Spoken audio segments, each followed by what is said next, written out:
Zach Allen's side, you see 2 Palace Jailer, 1 Back to Basics, 3 Rest in Peace, 1 Abrade, 1 Celestial Purge, 2 Hydroblast, 2 Pyroblast, 1 Wear, and 2 Supreme Verdicts. What do you like on Zach's side? You gotta like these Supreme Verdicts, yeah, right? I like, think so. Those are just such a clean answer.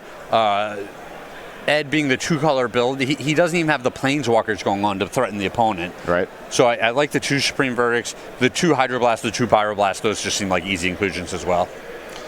Yeah, I think the fact that Zach just has all these basics means that he's going to reach that 4-mana threshold pretty reliably. All the time, That makes Supreme Verdict so strong in this matchup. If you ever get to put it behind Teferi as well, play it at instant speed, man, things go crazy real quick.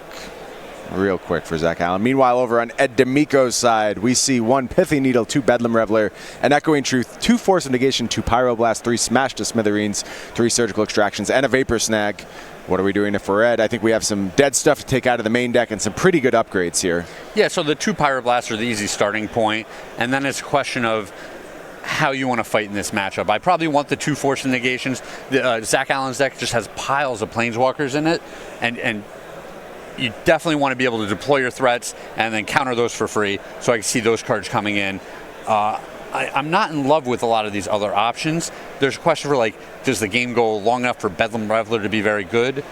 Or do you want to stay low to the ground and aggressive and not have that card waiting to come online?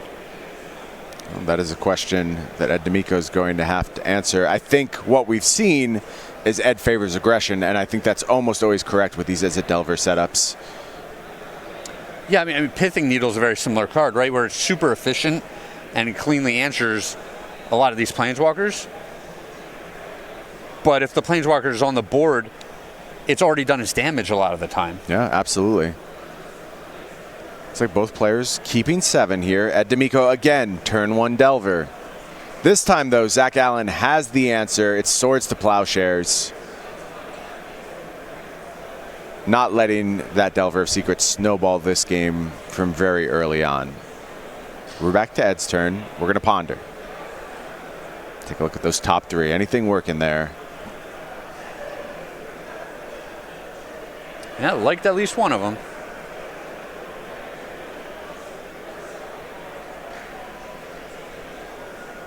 Zach just playing lands, passing.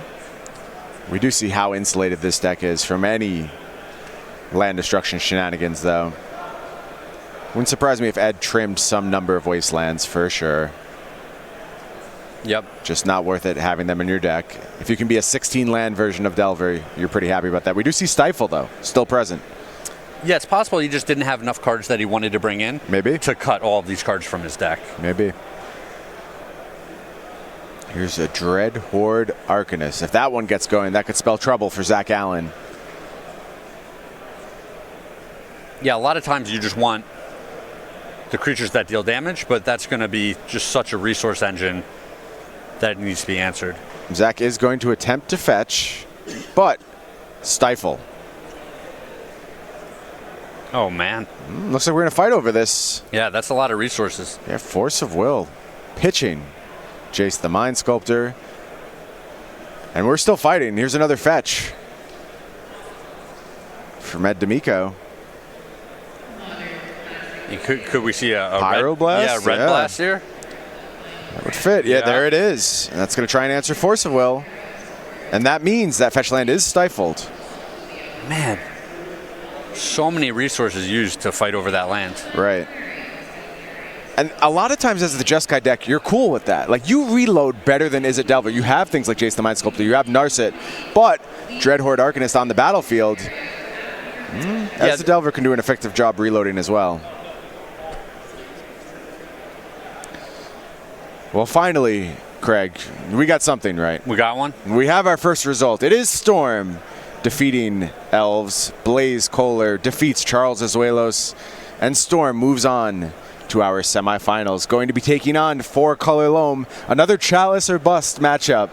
Yeah. For Jonathan Orr. Gets to be on the play again, though. So we'll see what Jonathan could do. And what I would consider, again, another tough matchup. I said that about Hogak, though. And am I just going to keep saying this as Jonathan wins this entire tournament?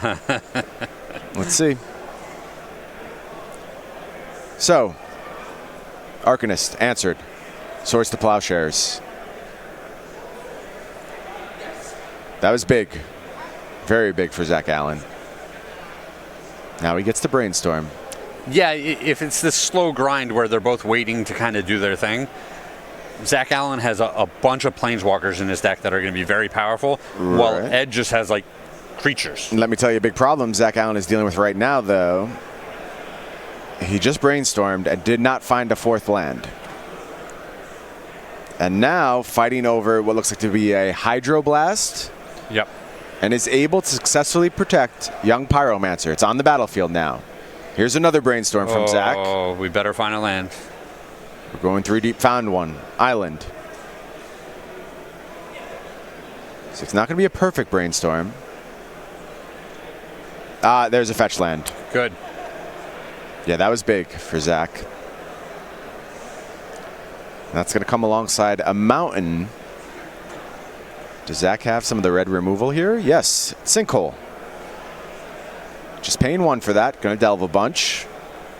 Makes sense. Wants some mana available to fight. If he has to. Yeah, he's being real careful about what he leaves in his graveyard. Of course. For potential Snapcaster Mages. Yep.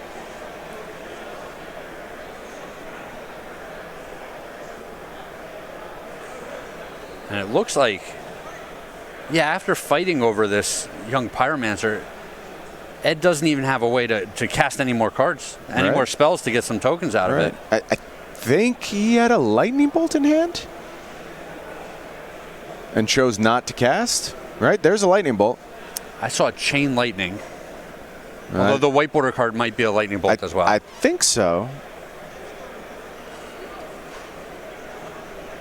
Definitely a Chain Lightning. Pretty sure we're looking at a Lightning Bolt. But I get it. I understand not casting it there. Thinks that has a better use later on. Here's Teferi, Time Raveler. Oh, that one's so good. Yup. Pretty good. And just going to minus right away. Get the value, return Snapcaster Mage. Makes sense. Really like that. Yeah, and Ed's going to finish it off, but think of it just... so much card advantage was just gained there. Yep. Absolutely. The Lightning Bolt didn't go after Zach Allen's face. He's going to get to do his ponder shenanigans again. Another Teferi is the follow-up. This one going to plus, sitting at 5 loyalty. Preordain from Demicco. This is why I liked Mentor's side of the matchup. Here's a scary card, though. True Name Nemesis, and it's going to resolve. Yep. Well, Zach Allen now needs to go searching. Supreme Verdict is the out to that card. And Ed's already reaching for it. Yeah, second white source. Yep. Plus on Teferi, passes the turn, back to Ed. Yeah, with the plus, he can cast the Supreme Verdict on the opponent's turn. Of course. As long as he has it.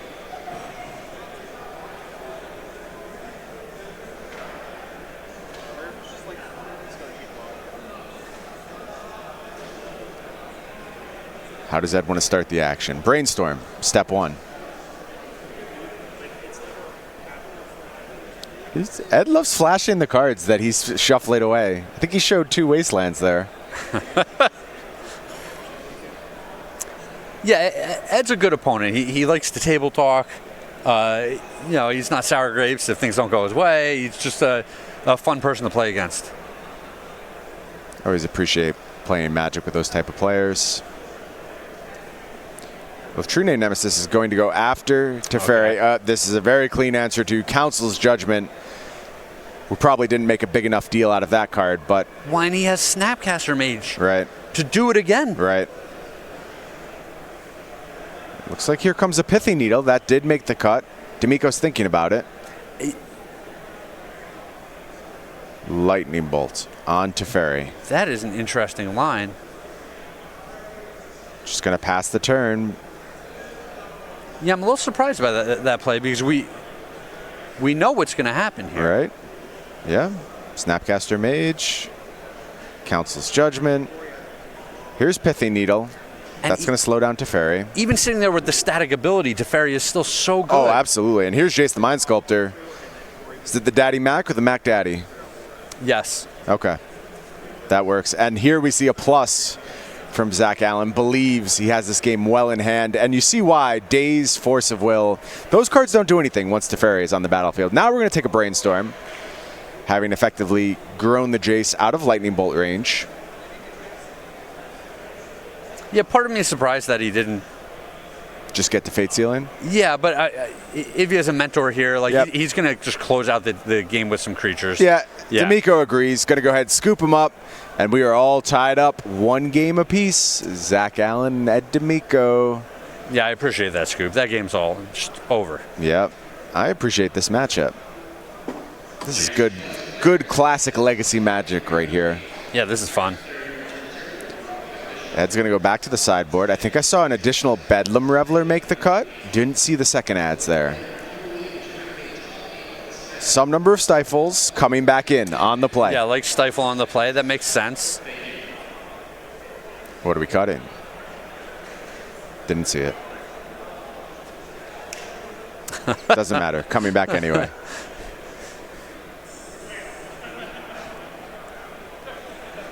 You know, I've learned to work with the imperfect information we have here in the booth. I think in a lot of ways it makes my job more fun. It certainly makes it harder. No, but it does make it a lot of fun. Yeah. But the one thing I really always desperately want to know is exactly how players are sideboarding. Yep. I think you probably notice I often try and spot the cards as players riffle through their decks. I just want to know what the configuration is. It's so important, and it's one of the defining characteristics, the thing that separates great players from good players. Really effective sideboard planning, often a hallmark of the best players. Yeah, and I know a lot of people really want sideboard guides, right. And I can appreciate that. Right. But the danger there is just 1 or 2 card differences. They can mean the world. It can drastically change the way you want to sideboard in a matchup. Ed having 4 Stifles in his deck means you potentially want to do something completely different than if you're playing against a Rug Delver strategy with no Stifles. Spot on. Well, Craig, my hot streak is over. I was wrong once more as Aiden Breyer defeats Kane Reinhardt 4-color control over Nia Loam. That means the bottom half of our bracket, 4-color Loam versus Storm. Top half of our bracket, 4-color control versus the winner of this matchup.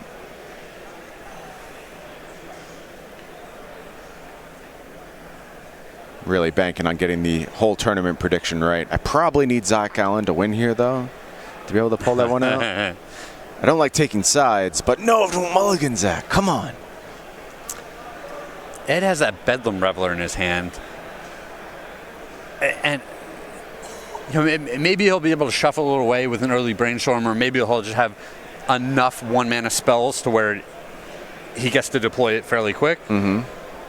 But this is the reason not to side it in, right? Like, it can just be so awkward.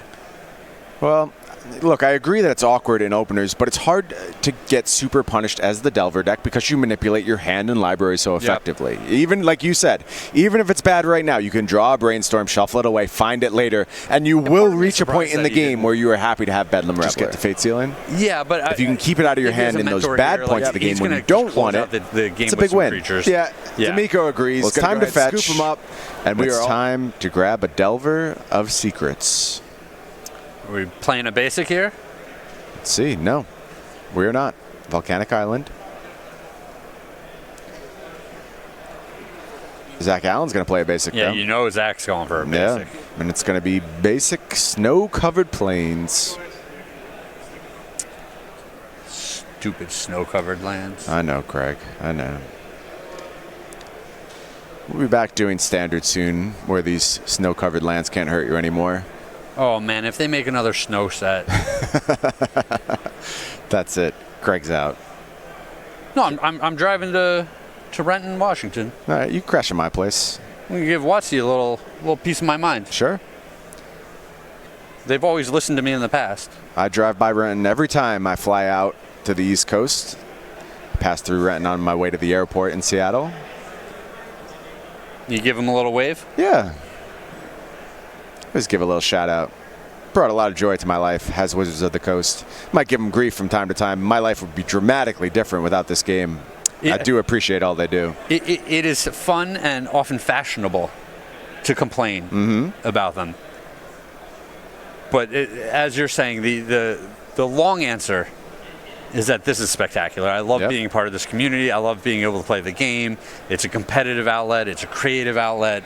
It does so many good things. Absolutely. Social outlet. I mean, it just love me some Magic. Agreed. No idea where I would be without it.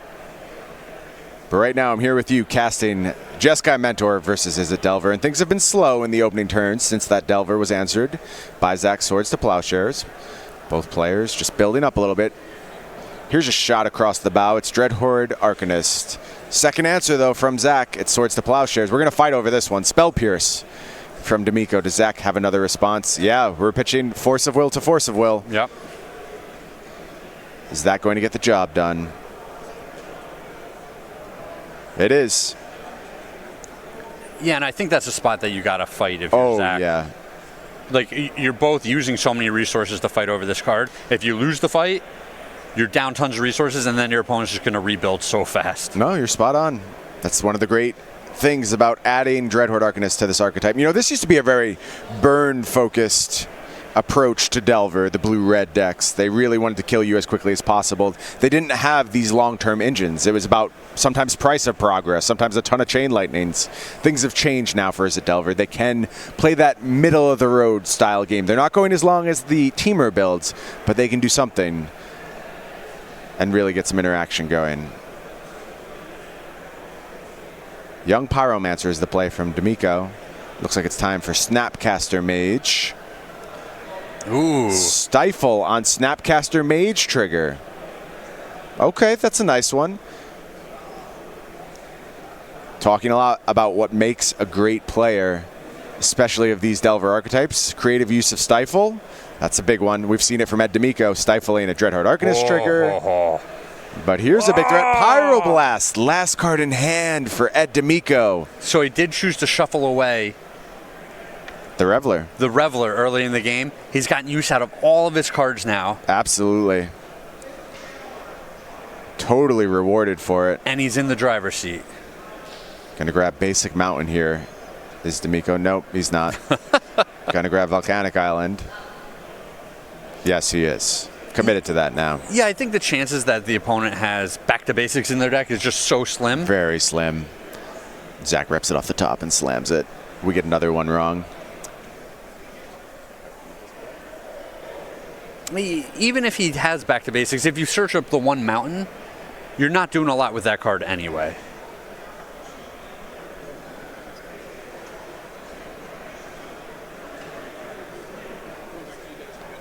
We have a moment of technical difficulties here. Now you get to see our ugly mugs instead of that very interesting game of Magic. We're going to get things sorted out. Give us a moment. I realize this is a very high stakes, high intensity part of this match. I want to see it just as much as you do. Sorry about that.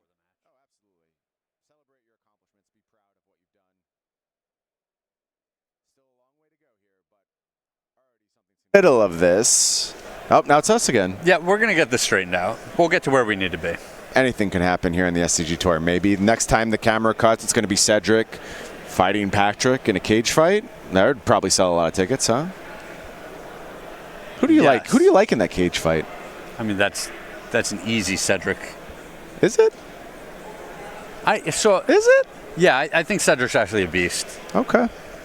Okay. Is Cedric going to be mad at me because I questioned him in this spot now? Is he going to find out about this and I'm never going to hear the end of it? So you've actually... This is going to end with me and Cedric fighting, isn't it? That's the only logical conclusion is Cedric and I are now going to be in a cage match. I sure hope so. I mean, these are all win-win scenarios for me, right? Like, as long as I'm not involved in any of the fighting in the cage. Right. There's probably no more peaceful person on the planet than me. I really don't want to do any fighting. I would rather pass on that. Well, you've done this to yourself at this point, yeah. Right. This is what happens when our feed goes out. I spout nonsense, and now I'm committed to being in some kind of MMA fight. You'll live with your decisions. Max punished, I guess. Don't worry.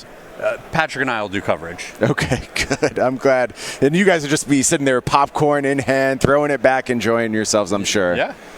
Well, I can't blame you. It sounds like we're going to cut back to the match live. I'm skeptical. I think we missed a couple minutes. Oh! Yeah, we did, because there's a true name nemesis on the battlefield.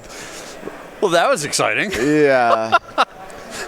Look, I'm sorry about that, viewers. Certainly we wanted to show every second of this match. Unfortunately, some gremlins ate a few minutes of the feed, but you see what's happened in the interim. True Name Nemesis has entered the battlefield. Oh, man. But here's the response. It's time for Supreme Verdict. And okay, well, now we're back to square one. This is great. This is great. So, while we were away, the young Pyromancer looks like it traded with the Snapcaster Mage. Okay. The Wasteland was able to be deployed to some effect. Right. The True Name Nemesis came down, and then Supreme Verdict was the perfect answer to clean everything up. Yeah, and now Demicco able to reload almost immediately with a flipped Delver of Secrets into Brainstorm. What a top deck for Demicco. Yep. That's going to rumble through now. It's time for Lightning Bolt. Zach Allen's going to hard cast Force of Will here.